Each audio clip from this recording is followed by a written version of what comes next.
Et merci d'être encore très nombreux à notre chaîne pour suivre des informations. Vital Kamerhe est parti, place au changement de la Constitution. Alors je m'en vais un peu vous donner une information que je viens de lire sur YouTube, une publication sur Radio Okapi. C'est un frère congolais qui a publié, son nom c'est R. Chikala. Voilà, R. Chikala. Je suis sur sa chaîne Facebook, non, sur sa page Facebook, et j'ai lu ceci.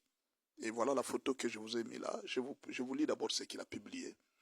Je vais voir si je ferai une analyse, mais je vais parler aujourd'hui de changement de la Constitution. L'appel intercepté.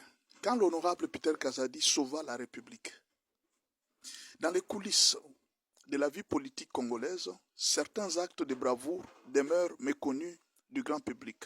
C'est le cas de Peter Kazadi, dont l'intervention décisive permit de préserver l'intégrité de l'Assemblée nationale face à une tentative de corruption d'une ampleur inédite. Qu'est-ce que Peter Kazadi a fait? Selon les informations issues des services congolais de sécurité, ça c'est notre frère sur sa page qui dit, un appel téléphonique aurait été intercepté entre Vital Kamerhe et Joseph Kabila. Au cours de cet échange, Kamerhe aurait sollicité la somme de 21 millions de dollars, destinée à corrompre les 21 membres de la commission temporaire chargée d'examiner la situation du bureau de l'Assemblée nationale, c'est-à-dire 1 million par chaque membre. Donc lui, c'était le président. Je ne sais pas si à lui aussi on avait réservé un membre. Peter Kazadi était le président de cette commission, de 21 membres. Mais un homme a fait barrage. C'est qui cet homme? On parle de Peter Kazadi. Je ne fais pas sa publicité, je ne fais que lire ce que j'ai trouvé sur les réseaux sociaux. Mis au courant de cette manœuvre, Peter Kazadi prit une décision ferme et rapide. Il imposa que le vote ait lieu le jour même, lors du deuxième jour d'audition de certains membres du bureau. Ce geste, à la fois audacieux et stratégique, permit de court-circuiter le plan de corruption avant qu'il ne puisse se concrétiser. Ainsi, par son sens de devoir et sa réactivité, Kazadi empêcha une tentative grave de manipulation institutionnelle. Pourtant, cet acte héroïque reste largement ignoré, éclipsé par les tumultes des affaires politiques. Mémoire collective, ça c'est la conclusion de M. Chikala.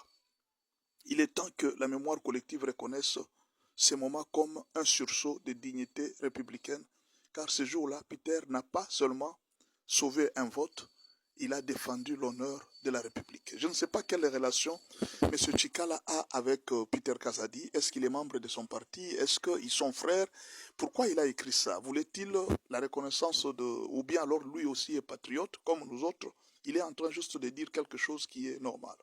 Quelle analyse on peut faire par rapport à ça? Moi, je pense que, d'abord, en lisant l'information, les services de renseignement, oui. Intercepter les messages, oui. Ils interceptent beaucoup de messages. Même nous autres ici qui sommes des patriotes, nous sommes contrôlés d'une manière ou d'une autre, sans se rendre compte.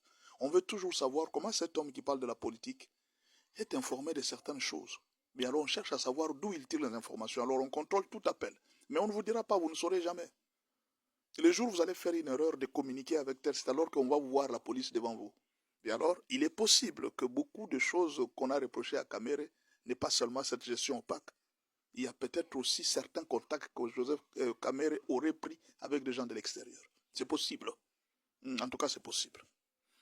Mais aussi, beaucoup de choses. Est-ce que Kabila peut être aujourd'hui en contact avec Vital Kamerhe? Bon, les prises de position de Vital Kamerhe n'ont pas été trop éloignées de celles de Kabila. Notamment, Vital Kamerhe n'a pas condamné les massacres des Congolais à Bukavu. Vital Kamerhe a toujours prôné pour le dialogue.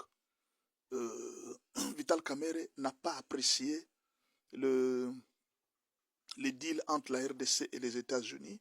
De même position, un peu, de même position que Kabila, Vital Kamerhe les a toujours eues. Bon, c'est possible qu'il y ait une relation particulière, je ne sais pas. Mais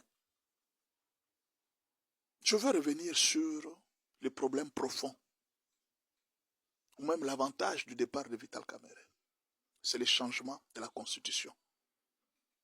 Tout ce qu'on peut dire en politique, la vision actuelle de l'Union sacrée, il faut changer la Constitution pour permettre à Félix Tshisekedi de rester aussi longtemps que Kagame est au pouvoir. Oui, c'est très important que les Congolais sachent. Aussi longtemps que Kagame est au pouvoir, Museveni est au pouvoir, Denis Sassou Nguesso est au pouvoir, aussi longtemps que ces trois têtes et Lorenzo est au pouvoir, aussi longtemps que ces présidents-là sont encore au pouvoir, le président Félix Tshisekedi doit rester au pouvoir. Pourquoi? Parce qu'il a montré un certain patriotisme. Alors Vital Kamerhe était l'un des obstacles au changement de la Constitution. Vital Kamerhe n'était pas d'accord. Et dans les coulisses, il y a des gens qui ont dit que Vital Kamerhe aurait dit au président de la République, avant que je puisse accepter qu'on change la Constitution, ou bien que j'aligne les débats sur le changement de la Constitution, il faudra que tu nous rassures que tu ne vas pas te représenter en 2028. C'est normal, c'est constitutionnel. Alors que cette condition-là ne pouvait pas plaire aux gens de l'Union sacrée s'ils ont des visions de maintenir Félix au pouvoir. Et puis un autre problème. Un autre problème. Est-ce que le président Félix Tshisekedi peut compter sur un dauphin? C'est très dangereux. En Afrique, il n'y a pas de dauphin sérieux. C'est très difficile de trouver un dauphin sérieux. Un dauphin qui défend ta vision. Non, c'est très difficile. Vous savez, je vous donne un exemple. Les FCC-Cash, c'est un exemple. Joseph Kabila, pour lui, il comptait sur la continuité avec Félix Tshisekedi. C'est pourquoi ils ont signé des accords. Sinon, on n'aurait jamais parlé des FCC-Cash. S'ils ont parlé des FCC-Cash, c'est parce que Joseph Kabila tentait soit d'être protégé, soit de récupérer le pouvoir d'une manière ou d'une autre. Mais il a été trahi par ses proches, qui ont changé. Joseph Kabila comptait sur sa majorité pour renverser Félix d'une manière ou d'une autre. Mais Joseph Kabila a été trahi par sa majorité. Vous comprenez?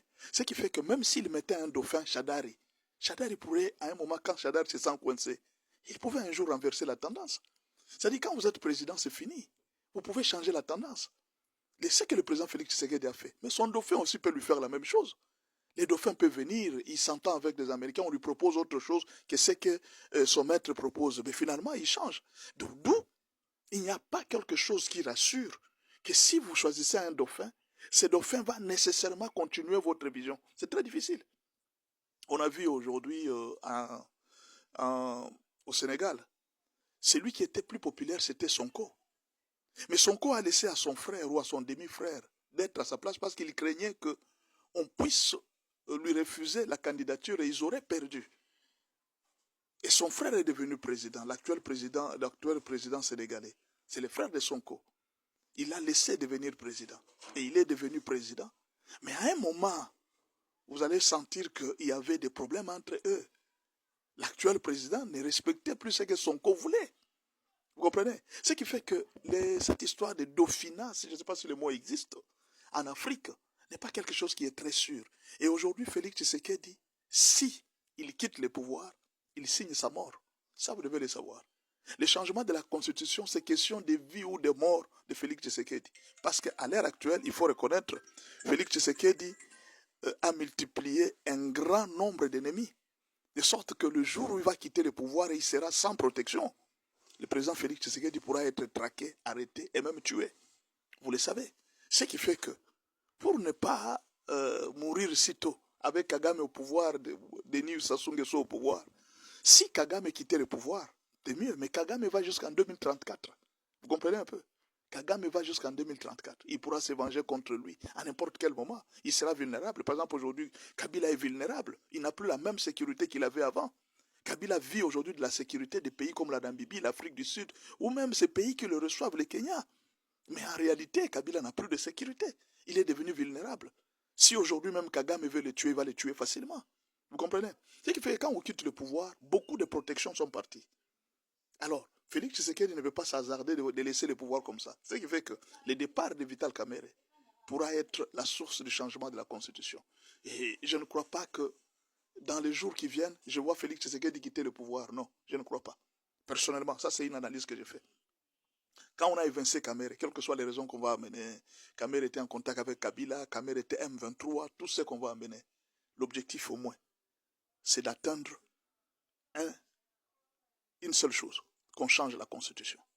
Changer la Constitution, augmenter le nombre de mandats, aller de la 4e République à la 5e République. Et quand on va quitter de la 4e République à la 5e République, tous les autres seront obligés de venir, notamment les Kabila et les autres, mais la justice va les arrêter. et Félix avait déjà joué sa carte.